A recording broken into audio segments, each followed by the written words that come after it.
At least it said you were live in the front of the screen. But we got to do our weekly check. Welcome back, everybody. Um, Not necessarily a Segoy Boys one because it's just going to be me tonight, and I think J Chip in the chat.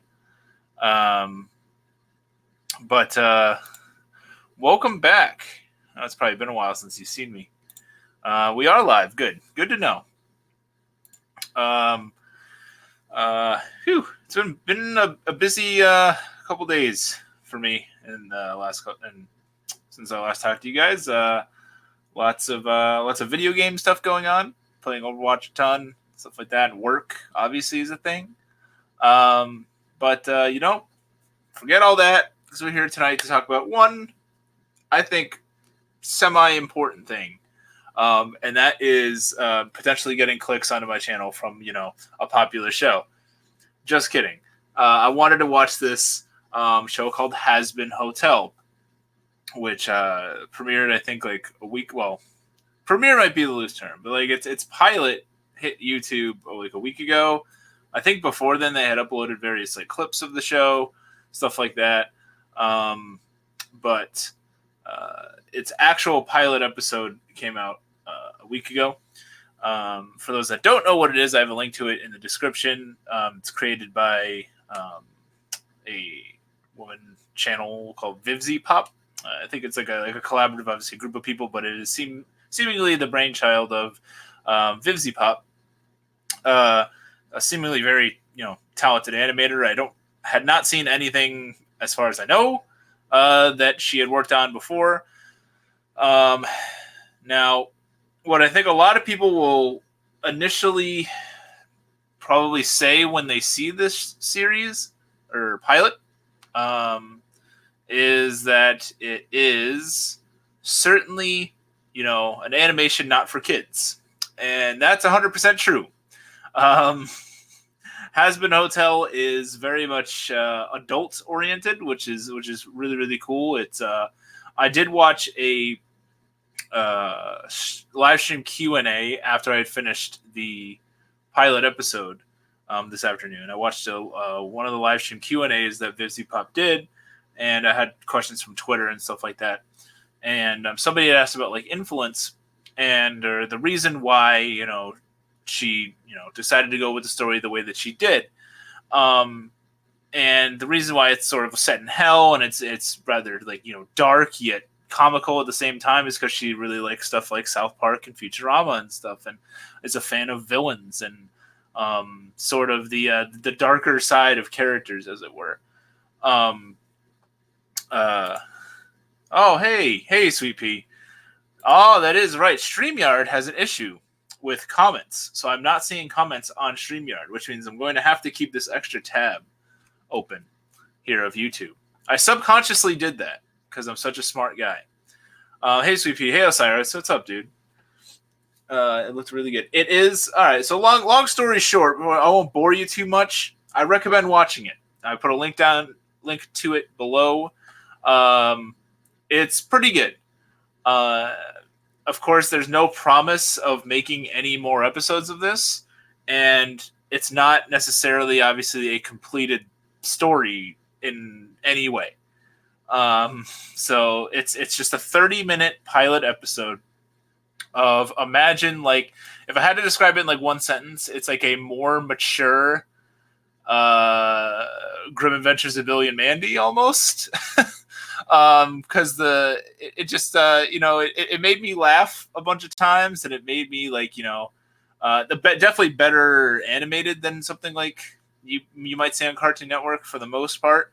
But it all takes place in hell, and it's the creator talked about this in her live stream. It's sort of this depiction of hell that she obviously envisioned, where it is rather chaotic. A lot of like anarchy, craziness going on. I'm sorry, I have to keep like looking almost away from the screen because I'm trying to watch the chat, but on YouTube it's obviously delayed, so like I just see myself like talking in a delay, so it's really odd. So thank you, StreamYard, for not fixing your comments issue. But good to see you guys nonetheless. So it's very chaotic in hell, and there's a whole lot of people down there that deal with overpopulation issues. And it seems like to deal sort of with this, there's like this like mass annual extermination or like a fight or something that occurs. They don't really go into it that much, but there's constantly like gang wars, like what are they called? Territory wars about how would you rate your stay at the hotel? The hotel was pretty good, you know. If I were a Yelper, I'd recommend it. But what's up, Lelouch? It's good to see you, dude. But there's these constant territory wars seemingly going on. By the way, I'm going to spoil some of it. So if you want to go into it knowing absolutely nothing, I would just watch it, I guess. I'll try and save some of the stuff, but and talk about more like what interests me about it, and maybe touch on like Western animation as a whole. But so back to the story. So there's a lot of these territory wars going on in hell, and there's some cool action sequences with some really cool animation. I would say that's one of the cooler things about animation is you get awesome action sequences that you're not going to get in live action. And this, does that. It's got a very like chaotic sort of character design and visual style to it, visual appeal. It's nothing like Your Name or not a whole ton of like realistic looking characters or anything like that. But that's fine if that's your cup of tea. Obviously, you guys know me. I'm a big fan of hey J Chip. I'm a big fan of like stuff like Your Name, stuff like Garden of Words. This is more as J Chip was telling me. This is more like a panty and stocking with garter belt, but better for sure. With way more interesting characters.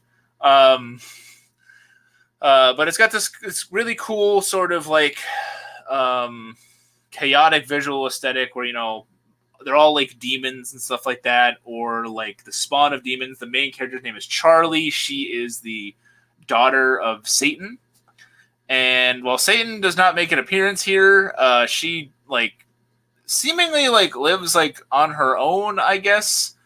And while she is the princess of hell, she doesn't really have like, and they talked about this in the live stream, she doesn't really have any like power. And at first that bothered me, but then like I was immediately felt to be stupid in the creator's explanation for this is that like, well, if you think about it, it's hell, and how she envisioned hell was sort of like almost like pure chaos. So while Lucifer is probably a strong being and a powerful being within this environment, nobody's gonna really like give a shit. Like there's a moment here where there's this there's a character who's a gay porn actor named Angel Dust, and they're talking about some kind of, one of the characters is like, oh, I'll kill you, and he's like, oh, so what? Where am I gonna go? Double hell? Which also makes me sort of question this whole like extermination thing that's going on. I don't really understand. Like, if you die in hell, like what happens? Like, there are a lot of instances in the action sequences where like people would get blown up or something like that, and then they're still alive. So maybe I missed something, but I don't really and maybe somebody that has seen it would hop in the chat. I don't really understand the whole extermination sequence side of it. But it was pretty cool. But Charlie is very much, the opposite of how I would picture like someone related to Satan being. Whereas she sees the good in people. She's also born and raised in hell. It's the only world that she's ever known.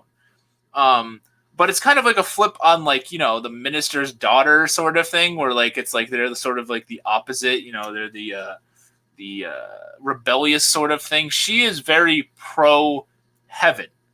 And wanting to see, she sees heaven as this like other place that like obviously she's never seen before, and this like almost like fantasy like place that people haven't gotten to. And the story opens up with her a song about how like going over the rainbow or whatever it is to heaven.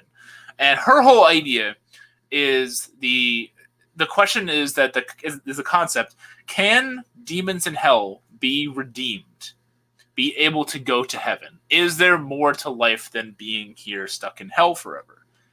And very, very interesting concept. And I think that's the coolest thing about the show, aside from its crazy characters and aesthetic, is that I haven't really like thought about that before. I think that's a really cool idea. Is like, are beings in hell really damned for eternity? And obviously they don't really fully answer that in a pilot episode, but what kind of poor name is Angel Dust? I don't know. You have to ask him. Panda Stocking had no real plot. I was just pushing the envelope with no real purpose. Hazbin Hotel does push the envelope, but it has meaning to it. I agree. If you die in hell, then you go to the city of hell in Michigan. I'm sure Warpbait will appreciate that one. But I know J-Chip checked out the series as well. While the animation wasn't, like I said, wasn't my cup of tea, I think it is definitely... I could see the visual appeal that a lot of people will have with this. It is definitely captivating. They pay a lot of attention to facial expression and a lot of like their eye movements and just like reactions to certain words being said and stuff like that. Is something I think you see a lot more in Western animation than you do in anime for the most part. I mean, a lot of anime, it's sort of like this, like a still face and maybe like a little bit of reaction, whereas here it is almost constantly moving. There's a lot of, like I said, chaos going on the screen. So the main character, there's a bunch of chaos going on in hell. She wants people to be redeemed. So she plans on making a hotel where people can live, demons can live, and somehow or another try to redeem themselves, try and be good people. Now, of course, this is a strange concept to everybody in hell. And I suppose that the rest of the series would be her trying to do so. And she gets joined by this mysterious evil demon guy named Alistair, who has a very, very cool design. And I don't want to spoil much more beyond that. It is just a 30-minute pilot episode.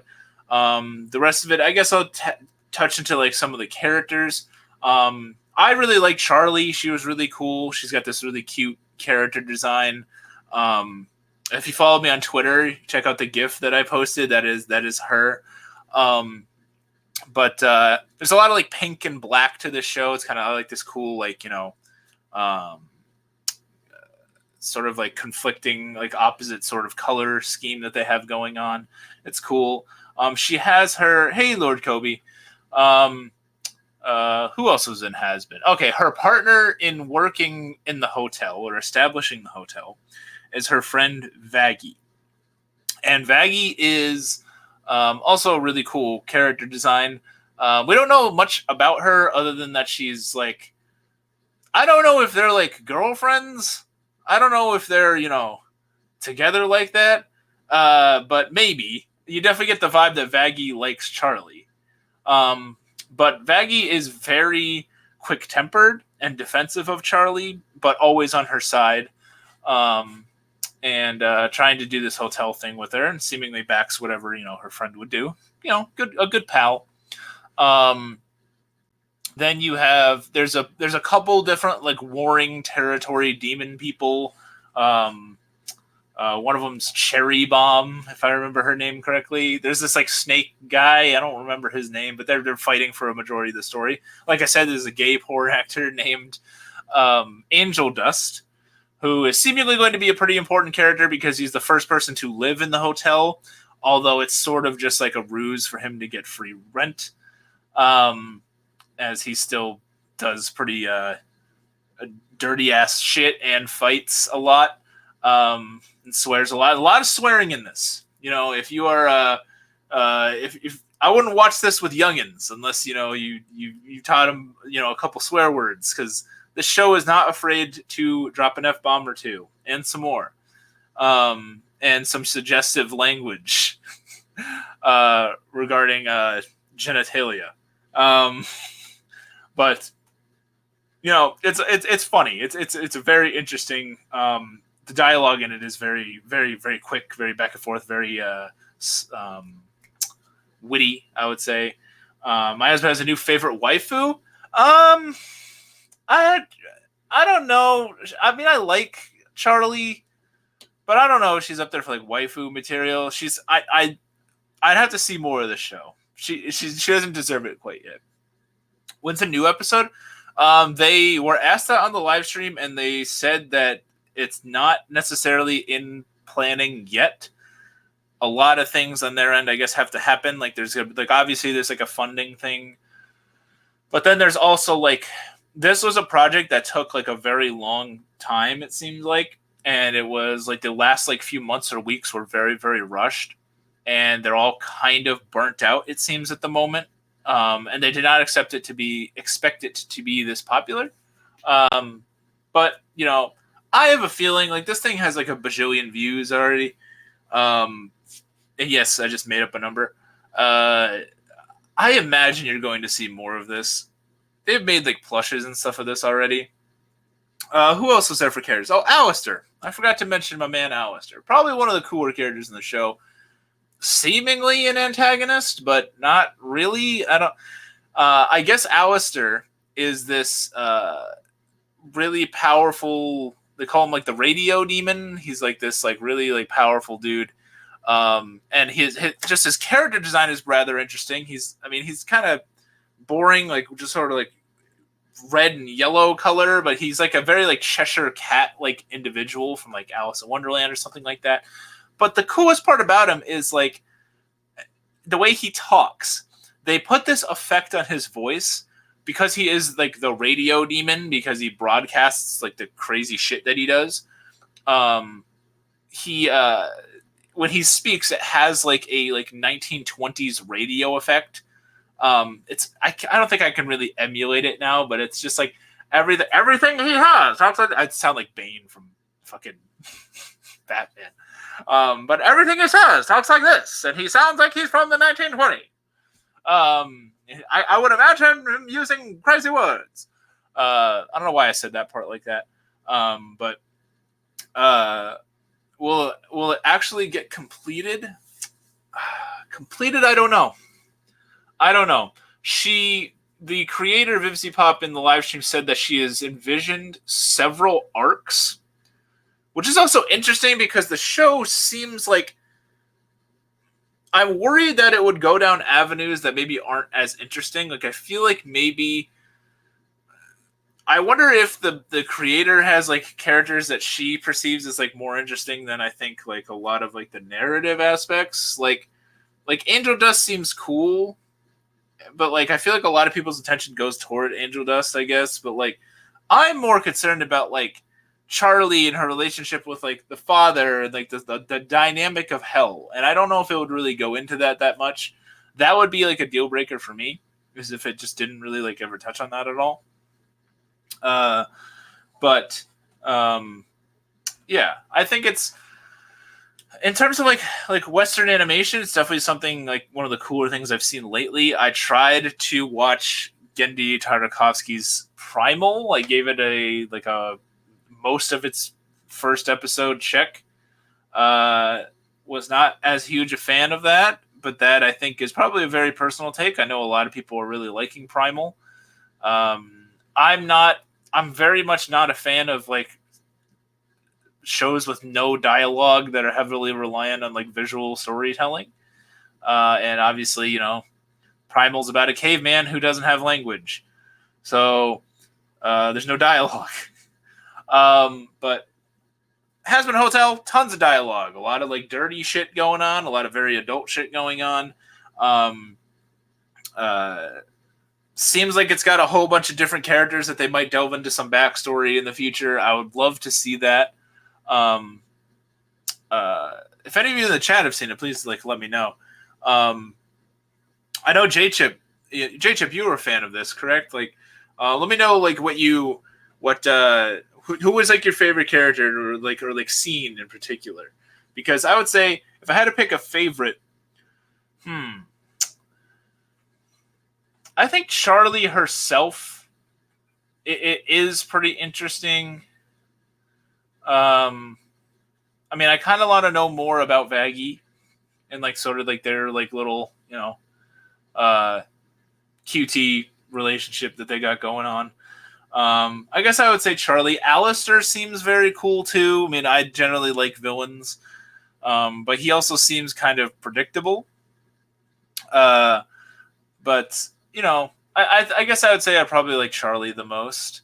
As far as the songs, also there's a lot of singing in this. There's like 3 or 4 songs in this 30-minute thing, 30-minute pilot, because the creator also likes musicals a lot. So if you like Steven Universe, like that kind of thing, it has a lot of songs in it too. I will say this though, none of the songs really jumped out at me. None of the songs I thought were very like memorable. I'm not a huge fan of like musicals, but like I wish like I watched this and like I didn't have anything stuck in my head or anything. Like it wasn't like the girl's voice is really good. Like the character for like everybody that I heard sing, like there wasn't any like bad singing that I heard, but it wasn't like, not that I can really judge people singing, but like I don't know, it just none of them like really like stood out to me. I felt like you could have almost just told the story without it. I think it's just like an aesthetic choice that they decided to go with. And if that were like a recurring thing, I don't know if I would really delve into the show over and over again. Thoughts on the voice acting? Voice acting was pretty good. I definitely like the cool. I like Alistair's voice, and obviously that cool effect that they do on it. But even without the effect, like I think his voice actor does a cool job. He has a bunch of like really funny like little lines. I like what's his name? Angel Dust, the gay porn actor guy. He's got a very like quick, snarky, Joey Wheeler, like New York kind of accent to him. I really liked the Radio Demon. Every time they were with him was really cool. The singer was really, the singing was good. Yeah, just wasn't as big a fan of the song, and maybe I would just need to hear more songs to, be a little more entertained by it. I would love if this had like a cool OP. I don't know if that first song would be like considered like its OP if they did more episodes. But it's got some beautiful singing in it for sure. A lot of the art, a lot of like the world of hell itself is definitely very, very interesting. That I think if nothing else, I'm most interested in learning more about this hell environment and the people in it. Like, can you die in it? Are you there forever? Can you actually be redeemed and leave this place? Where's Satan? Where's there's a mother. She has a mom that she talks. The main character Charlie at one scene calls her mother, and they seemingly have this sort of broken up relationship. Where'd her mom go? Who is her mom? Maybe I'm asking a little too much out of a pilot. But it's just I don't know. I do want to know more. If they do come out with more episodes, I will probably end up checking them out. They should have gotten Yu-Gi-Oh! Voice actors to play Angel Dust. The guy that did Joey, just have that guy. I don't know if I want to hear Joey saying some of the stuff that Angel Dust says. And you know what I'm talking about. But yeah, obviously, I know this has been blowing up on the internet. It's gotten, it's cool. It's a popular, adult Western animation, which we do not get a lot. This is really cool. I want more Western animation like this. I want more stuff aimed at, not kids or not just teens or something like that. And, the fact that it's also like pretty violent and swears and stuff, only adds, like you can have like, in terms of like Western animation, right? Avatar always comes to mind for me. There's Cartoon Network shows I like, but in terms of like slightly more mature kind of stuff, Avatar is always like really good. I think Ruby is really good. I'm a huge fan of Ruby. I actually personally like Ruby a little more than Avatar, but I know that's sort of the minority opinion on that. But yeah, Light's right. Western animations are usually, I would say, comedies or gross out comedies, very lacking in variety. I agree. I think it's sort of how the West views animation as like a in like mainstream culture. If that makes any sense, I think a lot of people, like if I went up to family members and said, "Oh, hey, I'm working on this animation," they would think that I'm working on something meant for children. A lot of the time, I think. Um, what TV network? What TV network do you think would pick up the show? Interesting. That could, that's not a bad idea. I mean, if Comedy Central wanted to do it,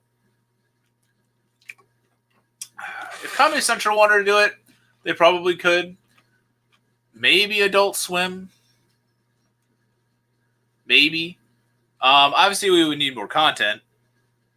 But I kept getting like horrifying visions of like there was this. I'm trying to remember what it was called. Is it Crod the Barbarian? There was some pilot years back that aired on like Adult Swim, and I think it's called like Crod the Barbarian or something like that. And it's had just one episode, and it was really really cool.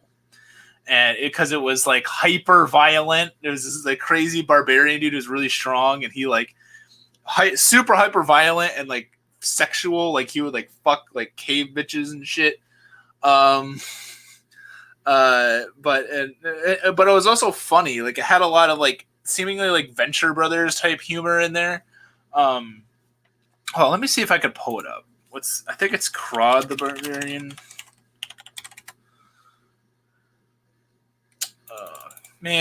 Barbarian pilot episode.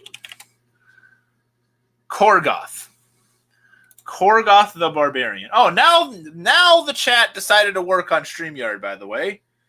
I don't know how. Yeah, okay, it is refreshed. There was an issue for those that are just joining. There was an issue on StreamYard, so I wasn't able to see you guys' chat when I first started the stream. So I had to have YouTube open on a delay. But Korgoth the Barbarian. If you've never seen Korgoth the Barbarian, it's definitely on YouTube. Check it out. It's just this is one 20-minute episode, but it's really funny and it's really action packed and like adult oriented. It's like if Hoss Delgado from like Grim Adventures of Billy and Mandy had a show and it was not meant for kids. I only know about Dave the Barbarian. Dude, when's the Dave Barbarian sequel coming out? But yeah, I don't think this is going to be a too long of a stream because I think I've said pretty much everything I'd really want to say out of it about Hazbin Hotel. I do think that you guys should check it out.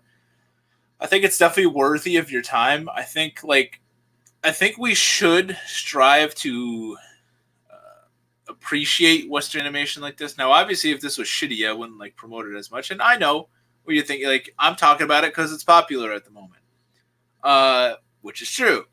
But I mean, if I really wanted the clicks, I would have done it 6 days ago. But it is what it is. I think that it is genuinely pretty good. I don't think it's great. As for what I didn't like, I guess some of I didn't think the songs were that memorable. I think that it's not necessarily my taste in aesthetic. It's also very there's a lot going on the screen a lot of the time, and like I said, very quick character moves and stuff like that. So it's something I don't really consider it something that I can watch and also be on my phone because I might miss something. If that makes any sense. Whereas with some anime, you can kind of multitask. But I think that people should check this out. I think we need to praise Western animation when it's good, when it's not just hey, we drew up some more Marvel characters. We're gonna have them in this PG-13 direct to DVD movie. And as far as a passion project for Vivsy Pop and her team, well done. Awesome job on their part. I think that You could tell a lot of work went into this. It took them a whole lot of time. It took a team of very dedicated animators. The backgrounds do look really cool. The character designs are unique. The concepts, the writing, a lot of the dialogue is, like I said, like quick and witty and, snapping back and forth. And some of the line delivery is really, really funny. And it's got some cool action. It's got some action. It's got some laughs. It's got some potential Yuri romance, ? Don't know how that's going to go. And it's got some, interesting characters. It only had a pilot they couldn't afford to continue as a series. Are you talking about Korgoth, Kobe? What have you been watching other than Hazbin Hotel? Dr. Stone. Watched that this afternoon. Caught up on that. That was a cool episode with the cool spear dude. I don't remember his name.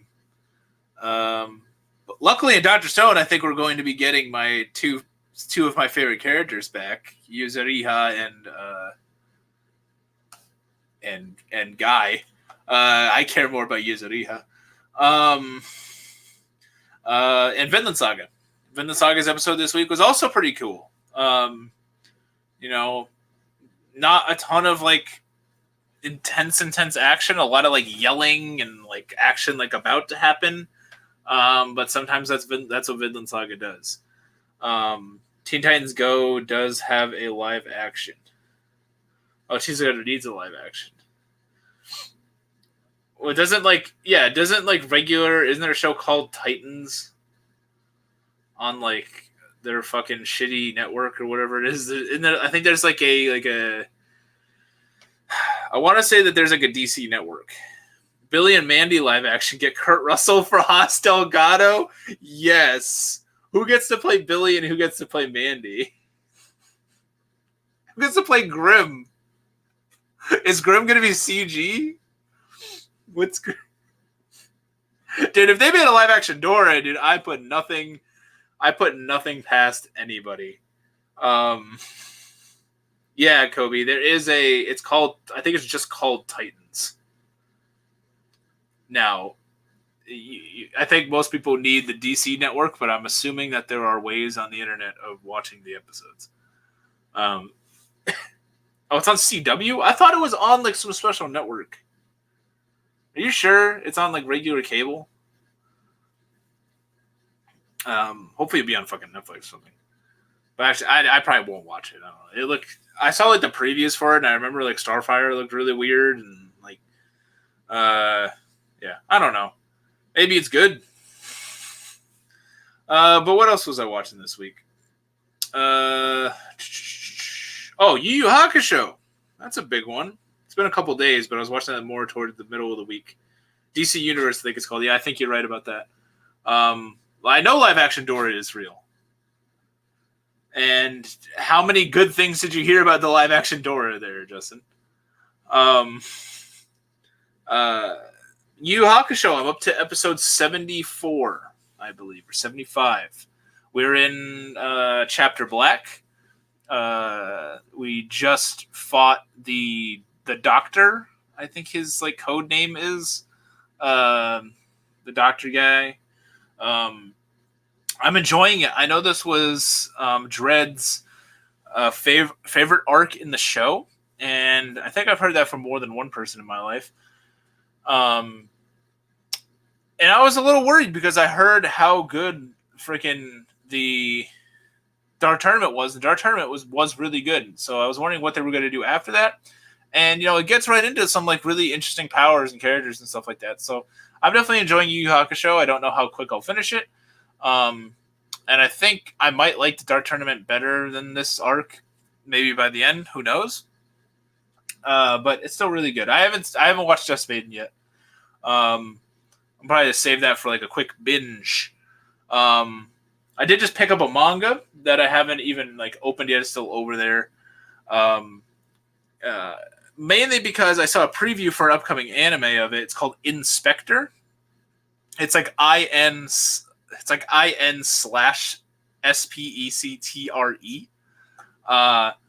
I saw a preview for it on Crunchyroll's Instagram or something, and it seemed really cool. It's like a supernatural, like mystery thriller type of show, and I've been wanting one of those really, really bad. So I kind of want to jump ahead and get into the manga, I think, a little bit, and then hopefully get into the anime because that anime is going to be early 2020. So I bought volume 1 of the manga. I haven't opened it yet, but I'll probably make a video about that pretty soon. And a video about Dusk Maiden of Amnesia, a show that I put on a Twitter poll a long time ago, and it got like 1 vote, but J Chip wants me to watch it. Yu Yu Hakusho is getting a live action stage play, only a matter of time before it gets a live action movie. Doesn't it already have like live action adaptations or movies? I think I had animated movies. I'm surprised it hasn't. I'm not saying it should. I'm just surprised it hasn't had a live action yet. I can't lie, I was kind of disappointed near the end in Yu Yu. Hey, I never really give a shit about spoilers, but let's try to keep me away from the spoilers of that. Chapter Black is a slip arc. Some people really love it, and some people really aren't into it. Yeah, I've heard that. I love both arcs. Yeah, I mean it's kind of cool the way they're setting it up with this like the super strong villain guy and this like group that all have like this like fucking corny ass like code name, sniper, doctor, wasn't one like Waterman or something, fucking Shark Boy, Lava Girl, fucking Santa, fucking, but I don't know. It seems interesting for sure. One thing that I do need to comment on is the dub for Yu Yu Hakusho is really good. Like, especially for like 1992. Like, whenever I've ever heard old dubs, and I'm calling that old because I was born in 1992 and I'm fucking old now. The dub is really solid. Like, I never watched it in sub, and it's just it seems like I don't need to. Like, I love Hiei's voice actor. I like Yusuke's voice actor. I like Kuwabara. Uramishi. I think it's Chris Sabat. But, and the only thing that's kind of weird is sometimes they tend to do like these like, Eastern or like Japanese sort of type humor, I feel like, and it's just missed in the dub. Like there's a lot of these like weird, especially with Botan. The character Botan will make this sort of like joke and a reference to like a cat, and like I don't understand why. Like I don't know if I'm just missing something, or I feel like it's probably like some kind of Japanese joke, because sometimes she'll get like whiskers and like do like this and do like cat shit, and I don't get why the fuck she's doing that. I like the Dr. Villain, but not how he was beaten. Yu Yu Hakusho was dubbed in 98. The dub of Yu Yu Hakusho opening theme is best. Way better than the Japanese version. Well, I've only seen the opening like once, and it was a long time ago because the DVD shelf, not website that I'm legally watching Yu Yu Hakusho on, cuts out the opening on every episode, whoever uploaded it. I mean, whoever put it on my DVD shelf. Digibro is a guy who's sub only. Loves the Yu Yu Hakusho dub. Yeah, I saw his video about it. The Yu Yu Hakusho still holds up. It's a really good video. I think guys like him and Best Guy Ever, who, is also like a sub guy. And if it wasn't for them, by the way, I probably wouldn't have really heard of Hazbin Hotel because they did a discussion on it themselves. But and I'm more of a fan of Digi than Best Guy Ever. But like, I will say this: we've talked about the sub dub debate a lot on here before. They do have the argument of like some people just like stuff in its like original language of origin, like it not to be sort of like filtered through something. I kind of get that, but at the end of the day, like sometimes I just want to like relax, and sometimes I just want to hear English. And I grew up when I watched anime. It was first like I started with like I didn't watch subs for a long time. I just watched dubs. So for me, getting into subs is like a newer thing, like within the last like 5 years or so. So, and it's also a very important thing. And I don't know if this is true for any of you guys. Let me know. Does it matter like the language that you hear it in first? For example, like March Comes in Like a Lion, I watched as it aired on Crunchyroll in Japanese. And then I got the Blu-rays and watched it again in English. And it felt odd. It felt weird. Not bad, just like different. Have you ever like had that experience? I favor dub myself. All right, yeah, Kobe, I agree with you. The Inuyasha dub, really good dub, dude, right? My man Richard Ian Cox. What do you think of Gene's voice actor with his Irish accent? Is that the guy from the tournament? Like, or one of the guys? Is that the Wind dude? Because there's him, and then there's the guy with the Australian accent. Yeah, that was the Wind guy, right? The dude with the red hair. It is a while. That was like 30 episodes ago, dude. You gotta like give me you gotta give me more of a description. It was a pretty shitty accent, if I remember that, but like it's okay. There's worse. I like Tagoro's voice actor. I like Tagoro as a character like a lot. Language doesn't matter for me. I heard DBZ in Spanish, English, and then Japanese. Okay. It's just for me usually like whatever I hear, however I hear the character. Okay, Hunter x Hunter is a great example of this. I watched Hunter x Hunter the whole 148 episodes. We're talking 2011. 148 episodes in Japanese, right? Then I go and onto Toonami afterward. And they're dubbing it cool. And I can't stand the dub. They sound like girls, like the main characters. And like, I don't know. It's weird. I know they're supposed to be like young boys, but I got to hear their voices in Japanese for it to really like sound. And that's I heard the sub first, and I think that's really what did it. Yeah, if I was watching something in Japanese first, I'd probably only watch it in sub, even if it does have a dub. Jin is the Wind guy from the tournament, and Shu is the Australian. Okay, yeah.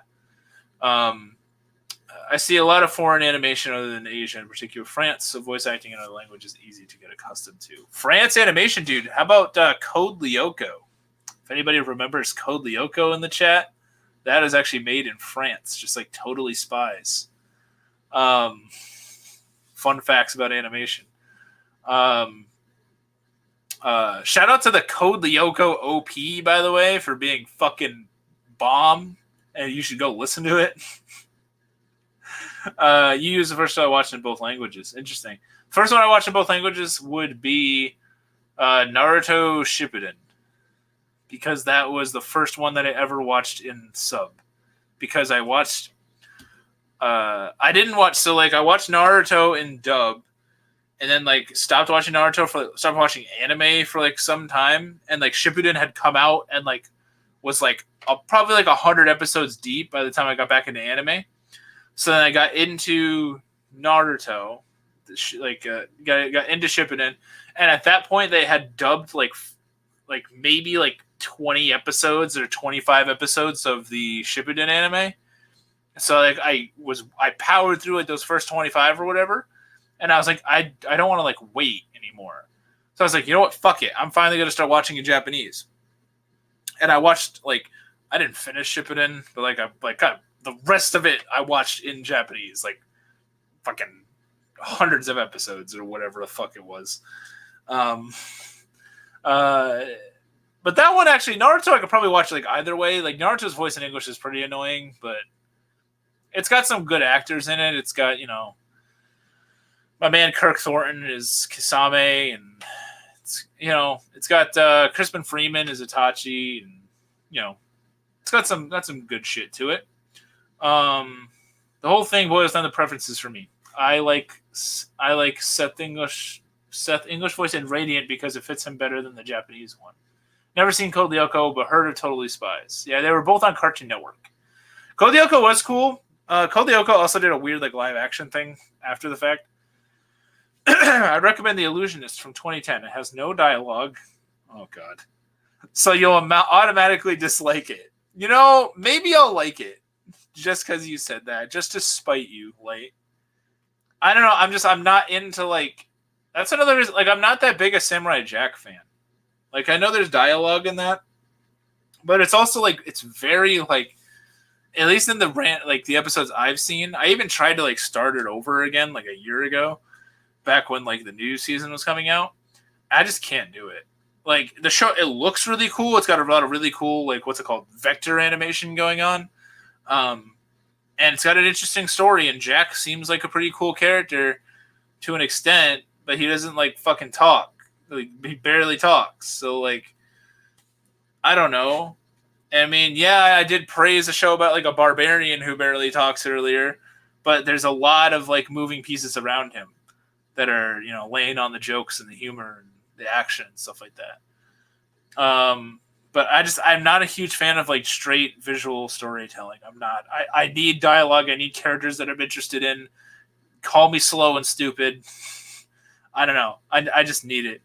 And if it's just like, I get it. Like Primal can be like emotional at times, like for sure, and violent and action oriented, but like I can't really attach to Spear because I just don't.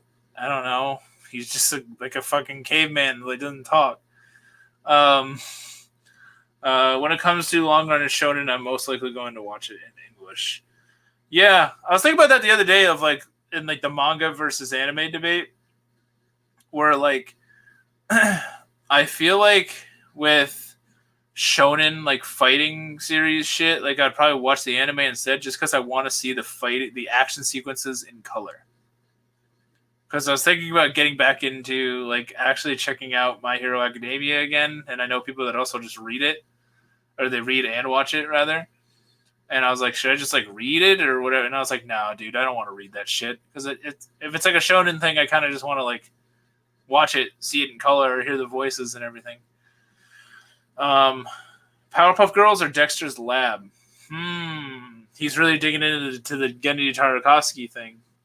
Because that's who, funnily enough, did Dexter's Lab. Anybody that doesn't know, Samurai Jack guy and Primal guy did Dexter's Lab. I would say Dexter's Lab. I'm not that big into either of those, but I like some Omelette du Fromage, if you get that reference. Powerpuff Girls is okay too, but it's really, I mean, they're both wicked fucking repetitive. But I mean, when you're like a kid, that doesn't really matter. But I guess I would say Dexter's Lab. I fucking hated Dee Dee. I also felt for fucking Dexter in that show, because I had an annoying sister. Well, have, she's still around. And she was really annoying when we were kids. And fucking Dee Dee fucking annoys the shit out of Dexter. Another French animation to check out is A Town Called Panic. It's about a cowboy, Indian, and horse trying to get back their $50 million stolen bricks by traveling to the center of the earth. That sounds fucking crazy. Season 2 of My Hero Academia is not bad. I watched season 2. If anything, I need to catch up with season 3. It's pretty average, but currently the best season. Okay. Now I've been told, and I did a little research into this, that season 3 of My Hero Academia has a guy with poison gas powers, and that shit would be my jam. But he's like a one-off bad guy, I think, which makes me sad, because he basically has fucking miasma power. But it is what it is. I'm gonna cut it off soon here, guys. Please do check out Hazbin Hotel. I have a link to it down below. If this is your first time checking out the stream, thanks for coming. Thanks to all my regulars. Thanks for supporting me and everything that you do. If you want to check out the Patreon, I've linked that down in the thing too. I'm starting to lose my voice here. Thank you, J-Chip, for coming. I know you couldn't make it. Well, you were still here in spirit. I want to thank Dread for, being a part of the show as much as he is too. Really good guy. Bounce a lot of like ideas off of and stuff like that. I definitely want to talk to him at some point about this series, and maybe Western animation as a whole. But yeah, thank you guys so much for coming. I hope you guys have a great week, and I'll see you next time. See ya.